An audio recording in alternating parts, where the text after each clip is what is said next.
Hello friends, आपके मेरे channel take request में हार्दिक स्वागत। दोस्तों चलिए आज हम आपसे बात करने वाले हैं कि अभी हाल फिलहाल में जो रेलवे का एग्जाम चल रहा है उसमें 7 जनवरी 2021 को जो कुछ भी क्वेश्चन आया था उसी से लेके मैं बात कर रहा हूँ। जो भी क्वेश्चन ये है कि जो भी क्वेश्चन हमें हमें प्राप्त हुआ है, हमने उसका एक पीडीएफ बना के आपके सामने दिया। तो ये पहले फर्स्ट शिफ्ट के क्वेश्चन की बात करते हैं। अगर आप लोगों ने मेरा चैनल सब्सक्राइब नहीं किया तो प्लीज़ इस चैनल को सब्सक्राइब कर ले, जहाँ पे आपको रोज अपडेट मतलब जो कुछ भी जो फर्स्ट या सेकेंड शिफ्ट का जो कुछ भी मेरे पास क्वेश्चन आएगा मैं उसका आंसर के साथ आपके साथ उसके नेक्स्ट डे अवेलेबल हो जाऊंगा। क्योंकि रात तक मेरे को मैं जो कोई भी जो क्वेश्चन मुझे जहाँ से मिलेगा मैं उसको पहले सेटिंग करूंगा, फिर उसका आंसर सर्च करके आपको दिखाऊंगा। तो प्लीज चलिए हम बात करते हैं। अभी हम पहले बात करें शिफ्ट 1 क्वेश्चन के बारे में। तो पहला है कि पीएम आवास योजना का पहले क्या नाम था। तो ये जो पहले इसका नाम इंदिरा आवास योजना था, लेकिन जब से इस पीएम मोदी की सरकार बनी है तो फिर उन्होंने इस इंदिरा आवास योजना का नाम बदल के पीएम आवास योजना में कन्वर्ट कर दिया। फिर बोल रहा है कोई सेकंड क्वेश्चन में भी जो आया था कि धारा 377 का वकील कौन था। तो ये मेनका गुरुस्वामी और अरुंधति काटजू नाम के दो वकील थे। फिर एक मिश्रित अर्थव्यवस्था कौन सी अर्थव्यवस्था का भाग है। तो ये सोशलिज्म, यानी कि ये सामाजिक तौर पे, जैसे कि भारत में बहुत सारे धर्म के लोग रहते हैं, तो यहाँ का अवस्था मिश्रित अर्थव्यवस्था, यहाँ पे किसी एक आदमी को लेके नहीं जबकि सभी को लेके चला जाता है। यानी कि यहाँ पे जो अमीर है और जो गरीब है सबको बराबर हिस्सेदारी होती है। अब बोल रहा है कि एशिया खेल 2019 में किस देश ने सबसे ज्यादा गोल्ड मेडल। तो भारत ने सबसे ज्यादा मेडल जीते थे, लगभग 314 के आसपास में भी हो सकता है। आप एक बार गूगल करके चेक कर लीजिएगा, जिसमें सबसे ज्यादा 137 के आसपास, वो 170 के अप्रॉक्स लगभग गोल्ड मेडल था और कुछ सिल्वर मेडल था। अब 2019 में हिमालय की कितनी चोटी ट्रैकिंग के लिए, तो लगभग 137 2019 में मैंने किया था गूगल, तो मेरे को मिला था। आप देख लीजिएगा जो भी हो।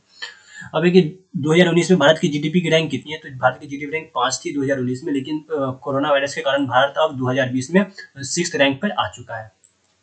भारत 2020 में 6th रैंक पर आ चुकी है। ठीक है। अब है कि रोलेट एक्ट कब हुआ। तो रोलेट एक्ट 1919 ईस्वी में स्टार्ट हुआ था। क्या क्या लिखा हुआ, सहयोग आंदोलन से कौन से किसने और क्यों बन गया था। तो ये आंदोलन महात्मा गांधी जी के द्वारा चलाया गया था, लेकिन कुछ दिन चलने के बाद जब यूपी के चौरी चौरा नामक एक घटना पर एक जगह पर एक इंसिडेंट हुआ था, जहाँ पे बहुत सारे कुछ लोगों ने एक पुलिस स्टेशन को आग के हवाले कर दिया था, जिससे दुखी होकर महात्मा गांधी जी ने क्या किया कि ये जो असहयोग आंदोलन है इसको बंद कर दिया। और क्योंकि महात्मा गांधी जी नहीं चाहते थे कि उनका जो आंदोलन है वो हिंसक रूप ले। उसके बाद है कि कितने संगठन भारत के यूएन के अंग है और कितनी संस्थाएं भारत में कार्यरत है। इस टाइप का 3-4 क्वेश्चन पूछा गया था। और कौन कौन से, तो भारत सभी का सदस्य होगा मे बी। अक्टूबर तक वर्तमान में कितने यूटी है। तो भारत में 28 स्टेट है और 8 यूनियन टेरिटरी है, लेकिन अक्टूबर का आ गया तो एक बार आपको चेक करना पड़ेगा। अभी ये हाल फिलहाल की बात कर रहा हूँ कि अभी इतना, ये जनवरी की बात कर रहा हूँ। अब ये अक्टूबर की बात है, तो एक अभी हाल ही फिलहाल में जो दादर नागर हवेली है उसको और दमन और दीव को जोड़ के एक ही यूनियन टेरिटरी में डिवाइड कर दिया। उसे देख लीजिएगा तब 8 होता है कि 9 होता है। अब है कि 2, 8, 7 किसका विन्यास है। तो ये क्लोरीन का है, क्योंकि सबको जोड़ने पर 17 होता है और 17 क्लोरीन का होता है। अब एक श्वसन तंत्र किस प्रदूषण से संबंधित है। तो ये एयर पोल्यूशन से, क्योंकि अगर हम हवा से ही सांस लेंगे तो ये मुझे सांस लेने में कोई दिक्कत होगा। अब एक एचडीआई इंडेक्स में टॉप कंट्री तो नॉर्वे। अब 2030 का जो एशिया का फुटबॉल है वो कहाँ पे होगा। तो ये चाइना में होगा। अब आईएनसी का फर्स्ट मुस्लिम प्रेसिडेंट कौन है। तो ये रहीमतुल्लाह मोहम्मद सियानी जी है। सेकेंड वर्ल्ड वॉर के बाद यूएन ने कौन सा ऑर्गेनाइजेशन बनाया था महिलाओं और बच्चों के लिए बनाया था। तो ये था यूनाइटेड नेशन पॉपुलेशन फंड में भी, यूएन पीएफ। ओके। अब खाद्य श्रृंखला का तीसरी गणना, मतलब जो भी एक फूड चेन होता है जिसमें थर्ड स्टेज पे स्नेक में भी आता है कि ये अरुणा असफ अली किस फील्ड से है। तो ये एक इंडियन एजुकेटर है, पॉलिटिकल एक्टिविस्ट है और ये बुक भी लिखते हैं। अब 2018 में हिंदी दिवस कहाँ मनाया गया था। तो ये न्यू दिल्ली में मनाया गया था। अब इनपुट डिवाइस कौन है। तो जैसे कि माइक्रोफोन, स्कैनर, ये सारे के सारे इनपुट डिवाइस है। इनपुट डिवाइस वैसा डिवाइस होता है जिसके कारण हम कुछ भी अपने आवाज को या फिर जो कुछ भी जो डाटा होता है उसको हम लोग इसमें स्कैन करके मतलब जो अपने कंप्यूटर में डालते हैं। अब पंचायती राज दिवस कब मनाया जाता है। तो ये 24 अप्रैल को मनाया जाता है और ये इसकी शुरुआत 2010 ईस्वी में हुई थी।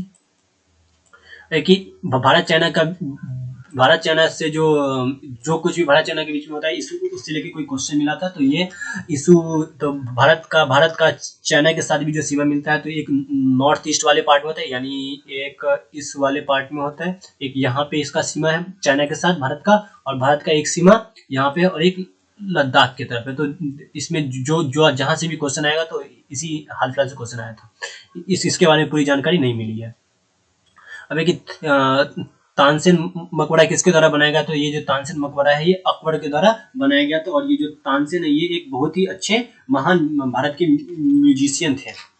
अब एक त्रिस्तरीय नाविकीय संलयन के जनक कौन कहा जाता है, ये इस टाइप का कोई क्वेश्चन था, तो वो तो नहीं पता, लेकिन जो भारत में जो नाविकीय संलयन का जो जनक माना जाता है, वो डायरेक्टर होमी जहांगीर भाभा को माना जाता है। चलिए अब हम लोग सेकंड शिफ्ट की बात करते हैं कि सेकंड शिफ्ट में किस टाइप का क्वेश्चन आया था। तो पूछा गया था कि नेपाल का में वर्तमान प्रेसिडेंट कौन है, तो विंध्या देवी भंडारी जी हैं। हरियाणा न्यूक्लियर पावर प्लांट कौन से डिस्ट्रिक्ट में है, तो ये फतेहाबाद में है, हरियाणा के।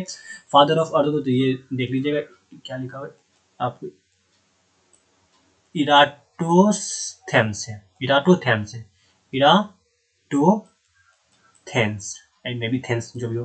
अभी 2018 निशानेबाजी में गोल्ड मेडल किसने जीता था, तो गोल्ड मेडल राही सरनोबत ने जीता था, दैट इज एन शूटर।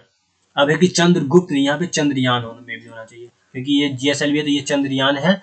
तो चंद्रयान 2 से क्वेश्चन मिला था, जो मून पे भेजा गया था, ये 22 जुलाई 7 को जीएसएलवी MK3 के द्वारा भेजा गया था। अब है कि अशोक स्तंभ पे कौन सी लिपि, अशोक स्तंभ में किस लिपि में लिखी गई है, तो ये खरोष्टी लिपि में है। यूआरएल का फुल फॉर्म क्या है, तो यूनिफॉर्म रिसोर्स लोकेटर है। भारतमाला प्रोजेक्ट ये हाईवे से है, क्योंकि सारे के सारे रोडों को जोड़ना है। फर्स्ट रेलवे यूनिवर्सिटी कहाँ पे स्टैब्लिश किया, तो ये वडोदरा गुजरात में किया गया था। मूवमेंट का फॉर्मूला क्या होता है, तो P बराबर mv होता है।